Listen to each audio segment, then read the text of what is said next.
আশুলিয়ায় একটি শিল্প কারখানার দূষিত পানিতে মারা গেছে খামারের প্রায় ৪০ মন মাছ। অভিযোগ, কেমিক্যাল মিশ্রিত পানি পরিশোধন ছাড়াই পুকুরে ফেলেছিল ইস্ট ওয়েস্ট ইন্ডাস্ট্রিয়াল পার্ক ২ নামের প্রতিষ্ঠান। ঈদের আগ মুহূর্তে প্রায় ১৫ লাখ টাকার ক্ষতিতে দিশেহারা ভুক্তভোগী খামারি।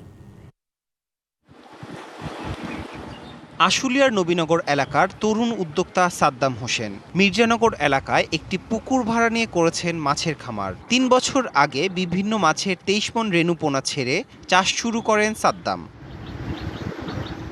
গত বৃহস্পতিবার রাতে মারা যায় খামারের প্রায় সব মাছ।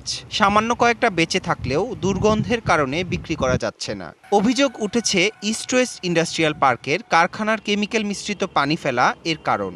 আগে যে ডিফাইনিং করে ছাড়তো এখন পুরোপুরি ডাইরেক্ট ছেড়ে দেয়। ওনাকে নিজে গয়নাও দেখাইলাম যে আমার মাছগুলো মরে যেতেছে, আপনি একটু আমার একটু দয়া করেন, কিন্তু ওনারা কোনো পাত্তাই দিল না। কোথায় এলো ১৫-১৬ লাখ টাকার ব্যাপার সবার, এই ৫ লাখ টাকা ৫,০০০ টাকা দিয়ে উনি আমাকে সন্তুষ্ট করতে চান। স্থানীয়রা জানান, গেল এক সপ্তাহ ধরে দুর্গন্ধ ছড়াচ্ছে পুকুরের পানি। এতে বিপাকে পড়েছেন খামারের কর্মচারীরাও। রাতে যায় সমুদ্রে পানি, শীত পানি, সকালে বের হওয়ার সময় ডিউটি থেকে আসার সময় বাসা যাওয়ার সময় মাছ মরা। ময়লা পানিটার কারণে ড্রাইংয়ের পানিটা তো বিষাক্ত পানিটা যে আইছে বর্তমানে, মাছ তো বালাই, এখানে পানিতে পর্যন্ত গন্ধ থাকা যাচ্ছে না। শিয়া বাটার ও ভিটামিনে সমৃদ্ধ লিলি বিউটি সোপ, তারুণ্যময় উজ্জ্বল ত্বকের জন্য।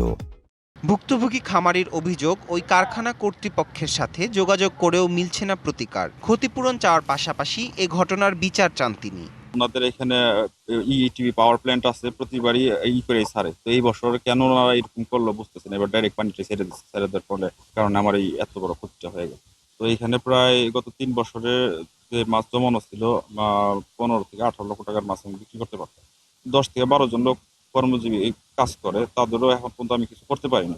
এ ঘটনায় থানায় লিখিত অভিযোগ দিয়েছেন খামারি। যে আমরা সাদ্দাম হোসেন নামে একজন ভোটারের উপর অভিযোগ পেয়েছি, আমরা সেই অভিযোগটা আমরা তদন্ত করে সে অনুযায়ী আমরা যাবতীয় কার্যক্রম শেষ করে আইনগত ব্যবস্থা নিব আর কি। তবে অভিযোগের বিষয়ে কথা বলতে কারখানার কর্তৃপক্ষকে বারবার ফোন করেও সাড়া পাওয়া যায়নি। DBC news desk.